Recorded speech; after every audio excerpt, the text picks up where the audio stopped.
A reforma deu um passozinho ontem, pequeno ainda, né? Um placar bom, mas quase nada, nós vamos explicar por quê. E quando se diz assim, né, e quando se faz uma avaliação realista da reforma, para não ficar aquele papo triunfalista, é só porque a história existe, né? Só porque a história existe, porque houve uma reforma, uma tentativa de reforma da Previdência no governo Temer, que não enfrentou resistência nenhuma na CCJ. Na CCJ foi tranquilona. Depois é que começou a dar problema. Esta já começou a dar problema na CCJ. Sim, atravessou-se deu-se um primeiro passo aí, mas falta muita coisa, como nós vamos ver. E há, sim, outras coisas tantas a tratar, e nós o faremos aqui, né? Porque temos o compromisso com quem está do outro lado, né? No carro, essa altura, a esmagadora maioria dos ouvintes, na verdade, essa hora, ou pelo menos parte considerável no carro, quem está em casa, quem está acompanhando pelo aplicativo, pelas redes sociais. Então, você que está do outro lado, merece a melhor informação com técnica, a melhor informação baseada nos fatos, nas leis, no ordenamento jurídico, para que você não seja enganado. Vamos lá, vamos começar. O presidente da Câmara, Rodrigo Maia, determina a criação da comissão especial que vai analisar a proposta da reforma da Previdência. A decisão foi lida hoje no plenário da Casa pela deputada Giovânia de Sá, do PSDB de Santa Catarina, que é a segunda suplente da mesa diretora. A primeira reunião do colegiado ainda não tem data certa para ocorrer. Ontem, o parecer apontando que a proposta não fere a legislação, é constitucional, sim, foi aprovada na Comissão de Constituição e Justiça da Câmara por 48 votos a 18.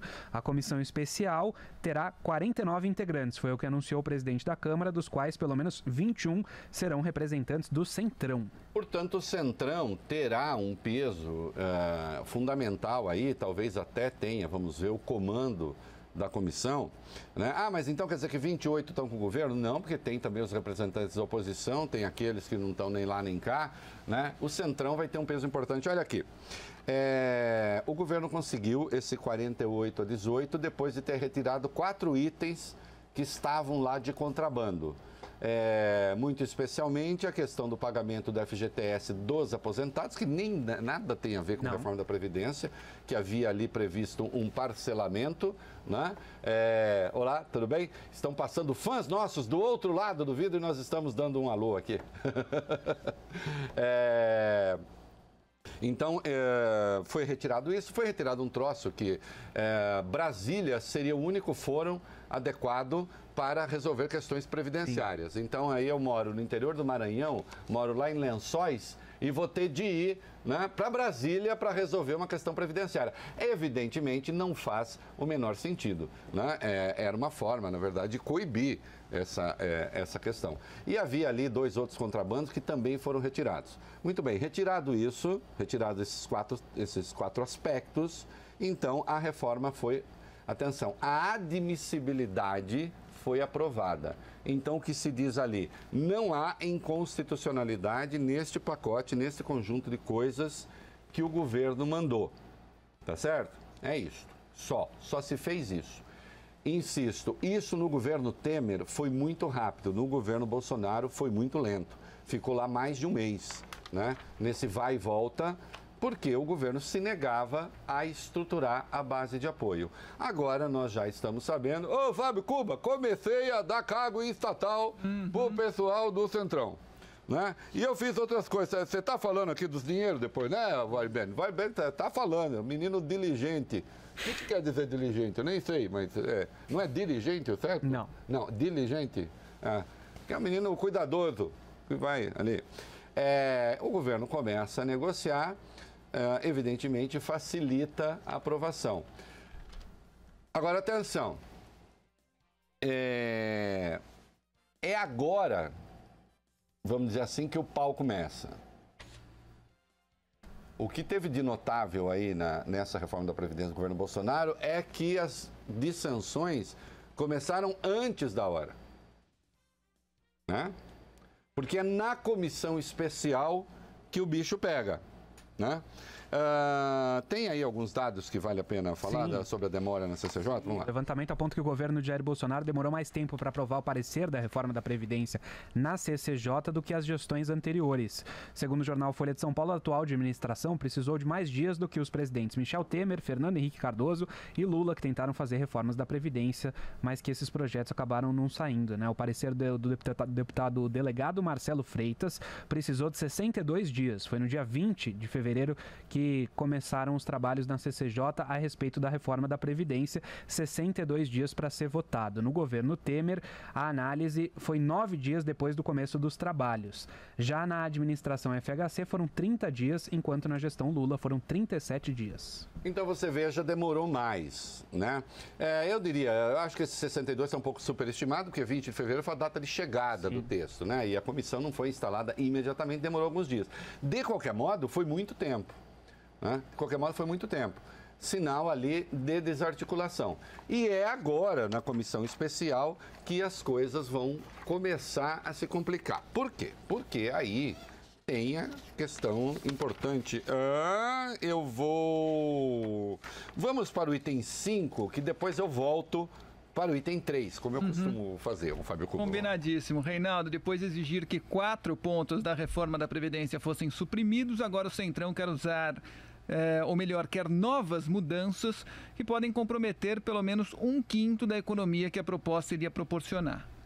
Pela proposta enviada ao Congresso, as novas regras para os servidores públicos federais também valerão para estados e municípios. No caso de policiais militares e bombeiros, as exigências seriam atreladas às das Forças Armadas. De acordo com o jornal O Estado de São Paulo, os integrantes do bloco alegam que não vão votar a favor de regras que afetem a vida dos servidores estaduais, enquanto parte dos governadores, quando fala com a população, critica a proposta da reforma. Em resumo, não querem ficar com o ônus só para eles e querem repassar essas mudanças para as assembleias estaduais. Os deputados do Centrão também não concordam com a restrição do abono salarial, com as regras para a aposentadoria rural, do benefício de prestação continuada e com a exigência de 60 anos como idade mínima para professores se aposentarem. Isso quer dizer o seguinte, meus queridos. A aposentadoria rural nós já sabíamos que não vai passar da forma como está, né? O governo igualou a idade das aposentadorias em 60 anos, não é isso? Isso. Para a aposentadoria rural, e a contribuição mínima passou de 15 para 20 anos. Os próprios produtores rurais acham que isso criará dificuldades enormes e acabará criando mais tensão no campo do que solução. Então, quando se diz isso, é importante que a própria bancada ruralista, que em tese, né, aprovaria ver isso com restrições. O benefício de prestação continuada, nós já sabemos, é aquele salário mínimo que é pago aos idosos carentes, hoje no Brasil, um salário mínimo a partir dos 65 anos. Qual é a proposta do governo? Começar a pagar aos 60 anos R$400, né? E só passar a pagar um mínimo a partir dos 70 anos. Isso também não vai passar. E aí tem a questão dos servidores estaduais. O que o Congresso alega, os parlamentares alegam, é que muitos governadores não estão engajados, embora a proposta de aposentadoria também diga respeito aos estados, especialmente na figura dos policiais militares, que entrariam nas regras dos militares, porque a Polícia Militar, segundo a Constituição, é uma força auxiliar das Forças Armadas. Mas aí começam a entrar, e aí o próprio Maia está dizendo, já estou me antecipando aos 6, a gente já volta para os outros pontos, o próprio Maia está dizendo, olha, se os governadores não se engajarem para valer nessa história, então a gente retira pura e simplesmente a questão das aposentadorias estaduais e eles que se virem nas suas respectivas assembleias. Eu desconfio, né, da eficácia desse tipo de coisa. Desconfio da eficácia, porque eu não... já disse aqui 500 vezes, o poder de governadores sobre o Congresso Nacional é muito pequeno e sempre foi, historicamente, pequeno. Os parlamentares sabem que qualquer que seja a reforma no peito deles que vai ficar a chancela da mudança. Goste a população da mudança ou não. Né? Até porque nós temos um presidente nesse particular que sempre foi, é e continua omisso.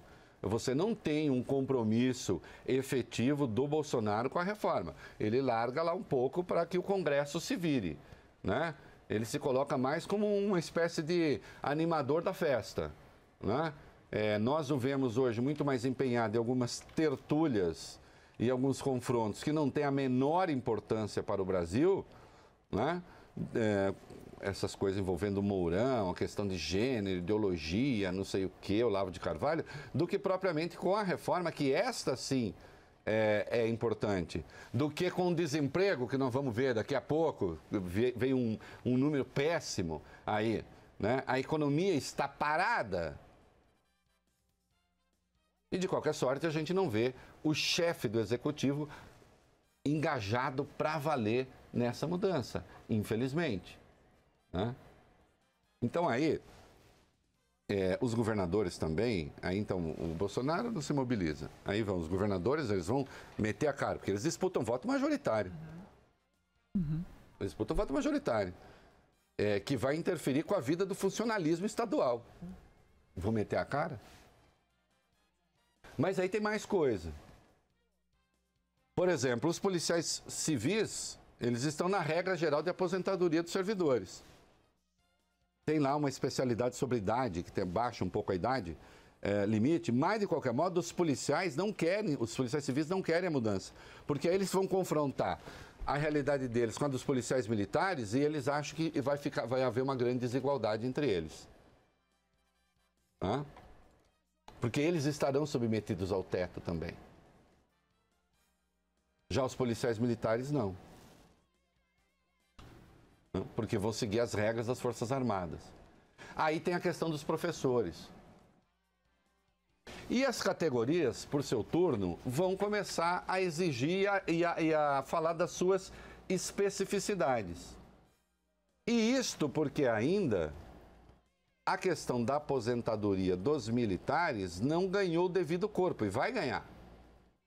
Porque quando se confrontar a situação final dos militares com a situação final dos servidores civis, vai se constatar uma grande desigualdade. Como eu disse aqui no primeiro dia, uma conta que depois se passou a fazer correntemente, mas foi aqui a conta original, né? Quando se fala na economia de 1 trilhão, na prática os militares vão entrar com 1% dessa economia, embora representem 17% do déficit.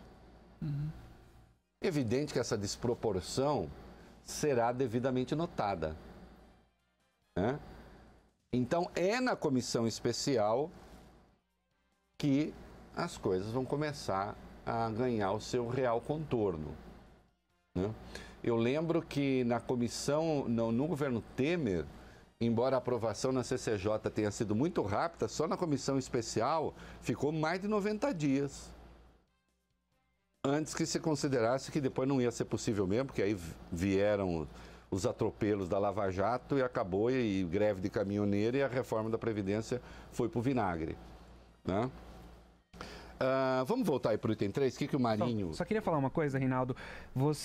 A gente falava, né, o governo bateu muito naquela tecla que esses 4 pontos que acabaram sendo suprimidos da reforma da Previdência não causavam nenhum impacto fiscal, né? Mas se o governo decidir ceder em todos esses pontos que a gente estava falando agora há pouco, benefício de prestação continuada, aposentadoria rural, o impacto previsto é de 228 bilhões de reais, 1/5 da proposta da Previdência. O ministro Paulo Guedes fala muito num trilhão em 10 anos, é 1/5 disso, né? É 20%. Exatamente. Dessa proposta. E atenção, isso é 1/5, e isso é dado de barato que já não passa. Fora as outras coisas, né? Porque isso é consenso, isso não vai passar. Isso não vai passar. Benefício de prestação continuada, questão da aposentadoria rural, isso não passa, né? E quando começarem as outras negociações, então eu continuo com a minha tese de que vai ser tudo dando certo em torno de 600 bilhões. Tudo dando certo, que foi o que eu assinei aqui, o meu compromisso com o Fábio Cuba. Sim, assinadíssimo. Né? Que ele tem guardado lá, nós vamos exibir. Registrado em cartório. Claro. Registrado em cartório. que o Marinho falou? O que é ponto-chave da Previdência? O secretário especial da Previdência, Rogério Marinho, afirma que o governo não vai abrir mão de nenhum ponto-chave da reforma. Hoje ele participou de uma reunião com o presidente da Câmara, Rodrigo Maia. Para Rogério Marinho, o governo não está conformado em abrir mão de nenhum dos pontos que ele considera estruturais da proposta antes de discuti-los com os deputados no colegiado na comissão especial. Os pontos estruturais aí é a idade mínima, igualar a aposentadoria de servidor à aposentadoria do trabalhador da iniciativa privada e as regras de transição. Deixa eu dizer uma coisa, quando se fala em não abrir mão, não vou abrir mão de jeito nenhum, tal, quer dizer, abrir mão em princípio, previamente. Sim. O que está certo. Você não chega para uma negociação e diz assim, olha, aqui é o seguinte, eu vim aqui, já vi você ceder aqui, porque o outro lado fala, bom, então, eu vim aqui fazer o quê? Eu quero reivindicar mais, então eu quero mais. Agora, não adianta você... Não, senhor, nós estamos aqui para negociar. Se você já abre mão desses pontos, então eu quero outros. Então é certo o governo dizer, não vou abrir mão e acabou. Né? Agora, abre, né? Se precisar negociar, abre mão. Assim que funciona. Né?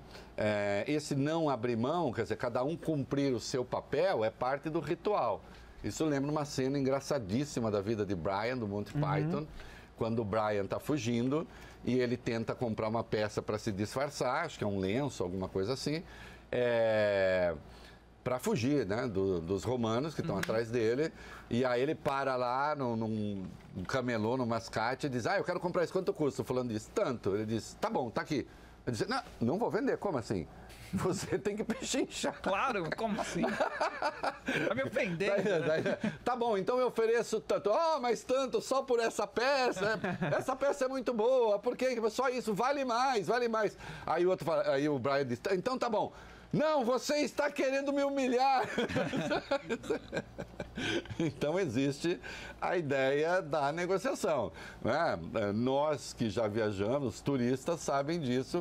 Quando você encontra lá o sujeito vendendo uma coisa qualquer, negociando, sai por 1/3 do preço, Sim. 1/4, 1/5. Você leva 3 pelo preço original. Se você pagar de imediato, tudo bem. Ele só não faz como o camelô lá do Brian, né? Ele vende e acabou. E as emendas? Vamos dar dinheirinho para os deputados. Ei, você aí, me dá o dinheiro aí, vamos dar dinheiro, vai. Isso, Reinaldo. Líderes partidários afirmam que o ministro da Casa Civil, Onyx Lorenzoni, ofereceu 40 milhões de reais extras em emendas parlamentares até 2022.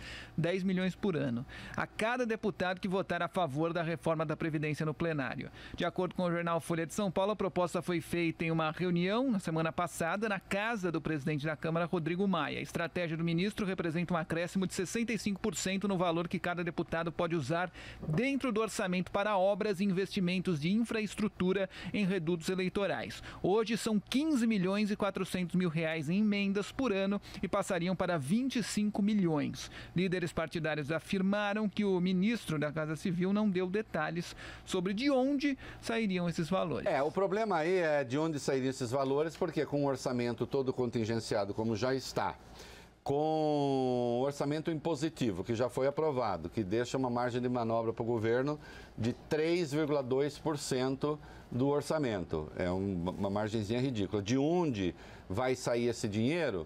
Isso tem um pouco assim, cheiro de uma promessa que não vai ser cumprida. Agora, de qualquer modo, isso é lá com os senhores parlamentares.